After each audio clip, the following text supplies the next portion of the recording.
Welcome everybody. In a previous session, we covered the major roles of glutathione, those being summarized by the acronym IDEA. You may remember that the I stands for the immune system, the D for detoxification, the E for energy, and of course A for antioxidant. In this video, we'll be diving deeper into the D for detoxification, something that becomes increasingly important as time goes on. When Immunical was first discovered, the world population was 4 billion people. Now, it's just about 8 billion people, an astounding doubling in size in one generation. And with this has come an exponential rise in pollution and toxins in the environment. According to the World Health Organization, a shocking 90% of all humanity live in places that exceed safe limits. And air pollution represents the fourth largest threat to human life. More than cancer, more than drug abuse, more than automobile accidents, and more than war.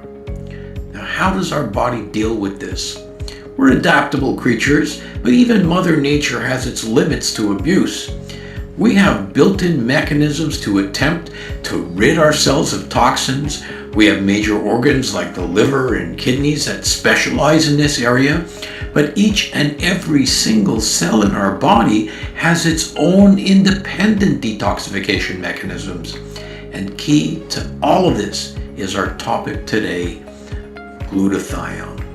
What most doctors don't know, and what most people are not aware of, is that glutathione is also documented to be responsible for the detoxification of literally hundreds of substances in our environment. And this list grows year by year. The air that we breathe, the food that we eat, the water that we drink.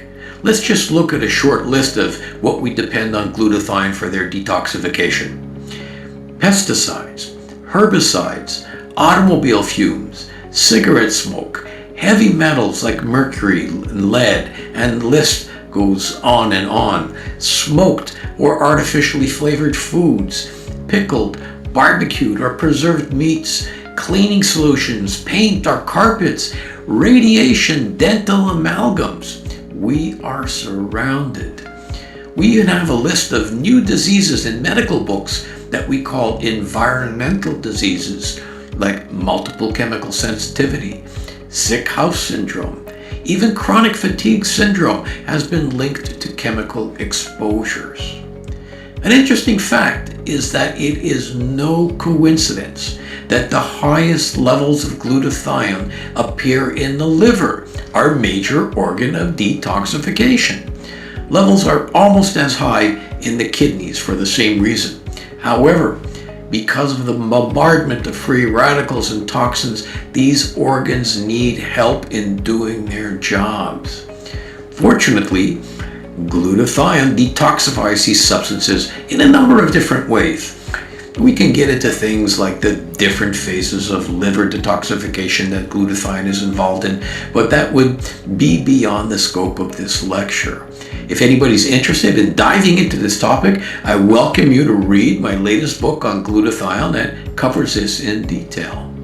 But to simplify, glutathione can detoxify by neutralizing free radicals. This is one of the common ways that poisons work, is through oxidative stress. Another way glutathione works is by making these toxins more water soluble, so they can be easily eliminated by the kidneys or digestive tract. A third possible way is by actually having glutathione bind to a toxin and carry it out of the body. This is what we call chelation, especially important for heavy metal cleansing. So glutathione really does offer multiple pathways towards a cleaner body. I like to tell people that next to water, there's probably no greater detoxification substance in our body than glutathione. Finally, a major answer to the question that is so often posed: Why does a healthy person need to make sure their glutathione levels are optimized?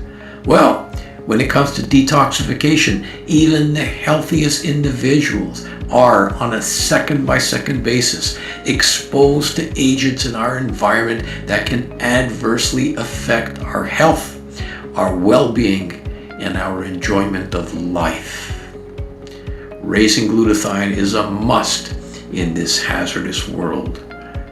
Be well, and more importantly, stay well.